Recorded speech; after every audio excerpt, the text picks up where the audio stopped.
Welcome, I'm Charlie Kaupke with the National Bit and Spur and Saddle Collectors Association.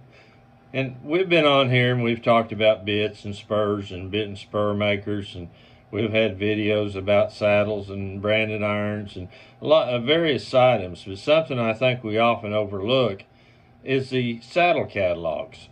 They are such a great source of history, source of information, and you learn a lot about dating and styles. And I just happen to have in my possession several catalogs at this time. And it's really hard to show in this video, but I will do my best. And here's a Garcia Saddlery, and that is out of Salinas. Well, not only does it have their bits and their spurs they made, but also their saddles and Romal reins and many other Western tack items. They was in business from the mid-30s to the mid-70s.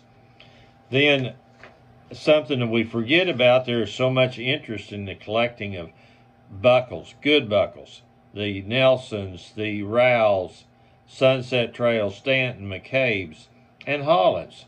And here is a later catalog, but it's from Hollands at San Angelo.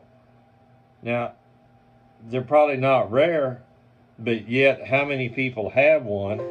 And there's a pair of spurs on the front made out of gold and sterling like we've never seen before. It also features their items, the tie bars that they were so famous for with the spurs in them. Then here's Textan, Yoakum, Texas. And this catalog, I don't know, a lot of them you don't know what year they are. They don't say, but you can tell partly by the addresses on them. But they have their saddles, their shafts, Bierman spurs, horse harness. And it's just an amazing catalog of history of ranching and agriculture as far as that goes. History. Denver dry goods.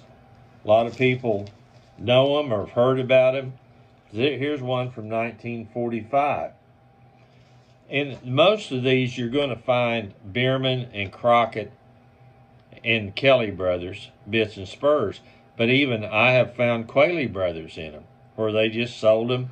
Later ones like Ryan's, that you would find Blanchard's in those catalogs. They sold a lot of Blanchard spurs towards the end of his era. And even Bill Clapper sold Ryan's spurs and bits, and they sold them through their catalog. One of the famous catalogs is the Porter's. And you just see some killer saddles in these things. Trick saddles, silver saddles, fancy saddles. And this is their 34 catalog.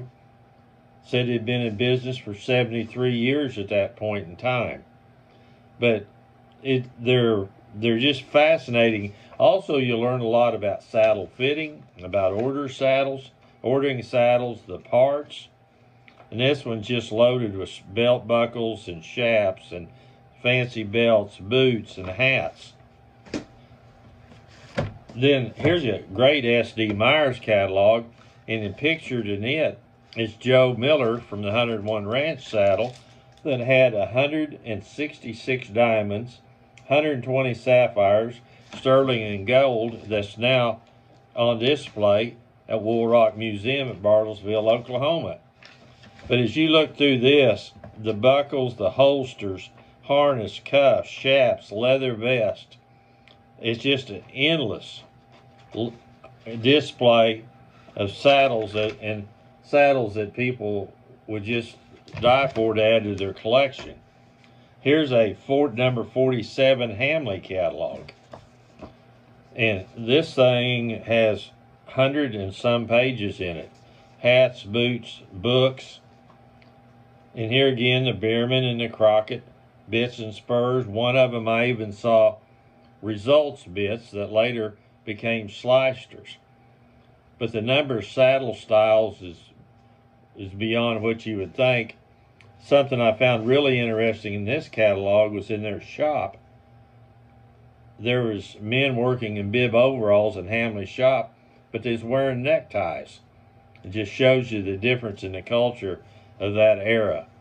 So I just want to encourage you to be on the lookout for old catalogs And one other thing I want to mention, a good reference for pricing and description, is the catalogs from our big auction houses, whether it's A&S at Waco or Old West Auctions, Brian LaBelle's. They, in the high noon auctions, you're going to find great information about guns, bits, and spurs, gambling items. So these are all good reference as we grow in our collecting and get a greater understanding of what we're collecting. So I just want to encourage you to be looking for this paper and not overlook it, because you never know where you're going to find it. Thanks for joining us here today. Have a great day.